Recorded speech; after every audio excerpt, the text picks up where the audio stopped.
किसी गांव में एक मंदिर बन रहा था। बहुत से मजदूर उसमें कोई पत्थर तोड़ रहा था, ईंट ढो रहा था। एक महात्मा वहां से निकलते हैं। महात्मा ने एक मजदूर से पूछा, क्या कर रहे हो? तो बोला, पेट के लिए दिन रात मर रहा हूं और क्या कर रहा हूं, रात दिन ईंटें ढो रहा हूं, पत्थर फोड़ रहा हूं। महात्मा को लगा कि बड़ा अजीब आदमी है, सीधा जवाब दे दिया। दूसरे मजदूर से पूछा, तुम क्या कर रहे हो? तो उसने कहा कि मैं भगवान का मंदिर बना रहा हूं। और हंसने लगा, बोला, ये मेरा भाग्य है। कर्म तो पूरी दुनिया करती है, लेकिन मुझे अपने कर्म के माध्यम से भगवान का मंदिर बनाने का शुभ अवसर प्राप्त हुआ। ये मुझे विशेष खुशी है। कोई मकान बनाता, कोई सड़क बनाता है, लेकिन मैं भगवान का मंदिर बना रहा हूं। मजदूरी दोनों को बराबर मिल रही है, लेकिन दोनों की सोच में अंतर है, समझ में अंतर है। इसलिए जो ये सोचता है कि पेट के लिए मर रहा हूं, दिन रात काम कर रहा हूं, उसको प्रसन्नता नहीं मिल रही, आनंद नहीं मिल रही। लेकिन जो सोचता है भगवान का मंदिर बना रहा हूं, उसको भी मजदूरी मिलती है, वेतन मिलता है, लेकिन साथ साथ में प्रसन्नता और आनंद भी प्राप्त हो रहा है।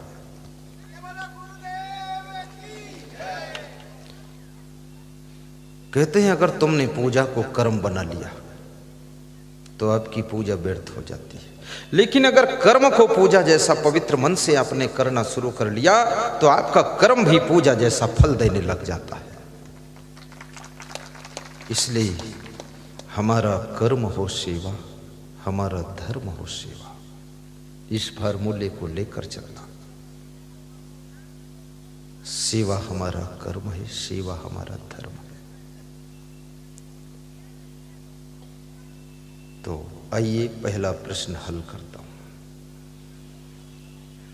रामायण से पहला प्रश्न। रावण मामा मारीच से कहता है कि तुम सोने के मृग बन जाओ और पंचवटी में राम की कुटिया के आसपास में जाकर के घूमो। सीता जी तुमको देखें, फिर जो होगा वो ठीक है। मामा मारीच ने मना कर दिया कि मैं माया मृग नहीं बनूंगा और भगवान राम की पंचवटी के पास में नहीं घूमूंगा, मैं ये धोखे वाला काम नहीं करूंगा। तो रावण ने कहा, मैं आपको मार दूंगा। फिर तो मामा मारीच ने कहा, रावण के हाथ से मरने से अच्छा है कि भगवान के हाथ से ही मरूं तो ठीक है, क्योंकि रावण से विरोध करना अच्छा नहीं। तब मारीच कहता है कि 9 लोगों से संसार में विरोध नहीं करना चाहिए, इनसे सावधान रहना चाहिए। कौन कौन? तब मारीच हृदय अनुमाना, न वहीं विरोधे नहीं कल्याणा। तब मारीच हृदय अनुमाना, न वहीं विरोधे नहीं कल्याणा। तब मारीच ने अपने हृदय में अनुमान लगाया कि 9 लोगों से विरोध करने से अपना कल्याण नहीं हो सकता। कौन कौन 9 लोग हैं? शस्त्री मर्मी प्रभु सठ धनी, वैद्य बंदी कवि भानस गुनी। शस्त्री जिसके हाथ में शस्त्र हो, हाथ में तलवार है, उससे तुमने विरोध किया, उसके गुस्सा आ गई, तुरंत तलवार तुम्हारी तरफ घुमा सकता है। इसलिए थोड़ा उस समय समता ले लीजिए, उसको जोश में मत लाइए।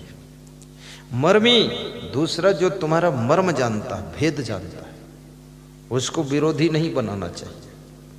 उससे अलग भी होना है तो समता से अलग हो जाओ, बस मिठास मिठास दूर हो जाओ।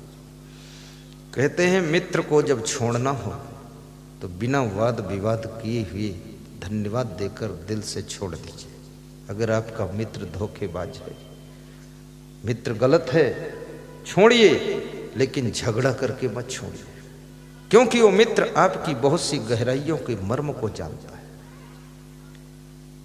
उससे अगर विवाद हो जाएगा, नाराजी हो जाएगी, तो बहुत सा नुकसान पहुंचा सकता है। घर का भेदी लंका ढावे, शस्त्री मर्मी।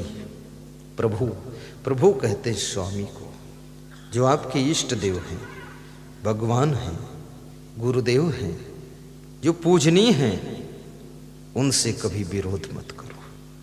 यदि उनसे विरोध करोगे, आशीर्वाद भी नहीं देंगे और तुम्हें कल्याण के लिए कोई ज्ञान भी नहीं देंगे। इसलिए उनसे भी विरोध मत करिए। स्वामी का चुप हो जाना, प्रभु का असंतुष्ट हो जाना और गुरु का तुमसे असंतुष्ट होना, इसी में तुम्हारा कल्याण रुक जाएगा। क्योंकि गुरु, प्रभु, स्वामी, इनको तो जितना खुश रखोगे उतना ही फायदा है। प्रभु चौथे 60 माने दुष्ट होता है। जो दुष्ट है उससे भी विरोध नहीं करना चाहिए। दुष्ट से विरोध करोगे, वो न जाने तुम्हारे साथ में क्या प्रोग्राम बना दे दुष्टता का। तुम तो कुछ सोचोगे नीति अनीति भी, लेकिन वो दुष्ट कुछ नहीं सोचेगा। इसलिए दुष्ट व्यक्ति से गम खा करके साइड हो जाना चाहिए। दुष्ट से भिड़ो मत आप। प्रभु सठ धनी और धनवान से भी विरोध मत करो। धन भी एक शक्ति है, धनवान से विरोध मत ठानो। और प्रभु उसको भी कहते जिसके पास में प्रभुता है। प्रभुता माने जिसके पास में अधिकार है, पावर है, उसको भी प्रभु कहते हैं। प्रभुता संपन्न जो लोग हैं, अधिकार भी है, सब कुछ संपन्न है।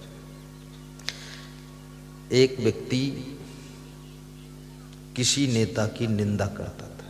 सत्य घटना है, ये नहीं बताऊंगा कहाँ की। तो उस नेता से किसी ने बताया कि आपकी तो बहुत ज्यादा निंदा करता है और आपके हाई कमान की भी निंदा करता है, बड़ा विरोध करता है, तो हलचल मचा रखी। तो उसने नेता ने हंस कर कहा कि शांति रखो, समय आने पर इनको प्रसाद मिल जाएगा, प्रसाद मिल जाएगा। बूंदी का प्रसाद मिलेगा, कौन मिलेगा। तो कुछ नहीं किया उस नेता ने, चुनाव हो गया, जीत गया, सब बात खत्म हो गई। एक मयूर, वो निंदा करने वाले के हाथ से मयूर मर गया।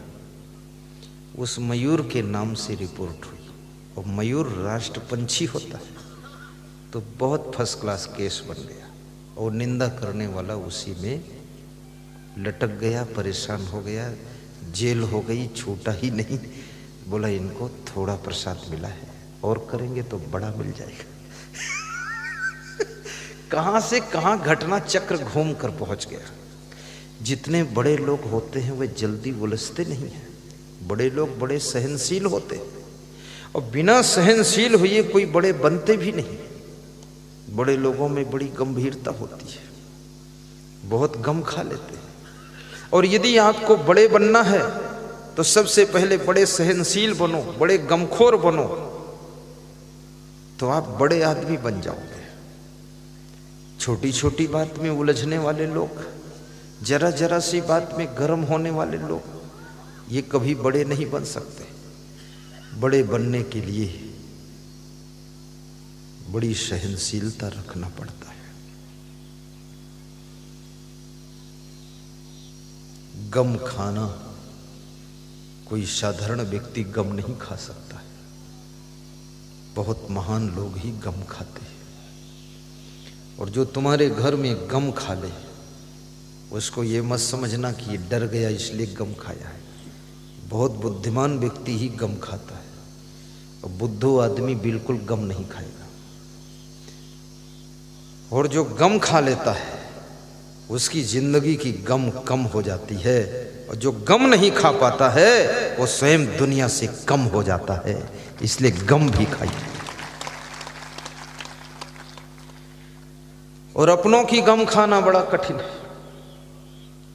देवरानी जेठानी के बीच में गम खाने की आवश्यकता है, सासू बहू के बीच में गम खाने की जरूरत है, भाई भाई के बीच में गम खाने की आवश्यकता है, और परस्पर में भी ईमानदारी की जरूरत है। कई ऐसे केस आते हैं कि हमारे भाई ने हमारी जमीन लिखवा ली। मैंने कहा कैसे लिखवा ली, ये तो नियम से है नहीं। अरे बोले नियम वम के एक किनारे रखा, लिखवा लिया। दादागिरी कर रहा है। भाई भाई से दादागिरी करे, कितना बड़ा अन्याय है। अपने भाई को कुछ दे ना सको, चलो कोई बात नहीं, लेकिन अपने भाई का हिस्सा ले कैसे सकते हो? ईमानदारी सबसे बड़ा धर्म है, और ईमानदार व्यक्ति कंगाल नहीं रहता है। सहनशील व्यक्ति कभी गरीब नहीं रहता है। गम खाने वाला व्यक्ति कभी पीछे नहीं रहता है, और क्रोध करने वाला व्यक्ति बहुत आगे नहीं बढ़ सकता है। हर समय गुस्सा में जलने वाला व्यक्ति महान नहीं बन सकता है। समता सुमति शांति रखने वाला व्यक्ति, उसको खुद को पता नहीं है मैं कितनी ऊंचाई को छूऊंगा, वो एक दिन सबसे हाई पावर पर जाता है। इसलिए थोड़ा सहनशीलता रखो। जो नारी अपने पति की गम खा ले, वो नारी होने के साथ साथ नारायणी भी है। और जो नारी पति की छोटी सी बात से उलझ करके पति के ऊपर केस कर दे, वो नारी है। बस समझ लो कौन है वो नारी बीच सारी है कि सारी बीच नारी है। वो तो एक साधारण स्त्री है।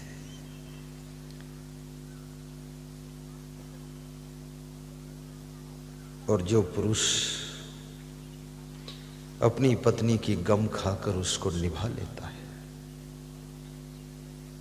उसमें कुछ गलतियां हैं, क्षमा कर देता है। गलतियां ना होती तो जन्म ही ना होता, सृष्टि में मुक्ति हो गई होती आत्मा की।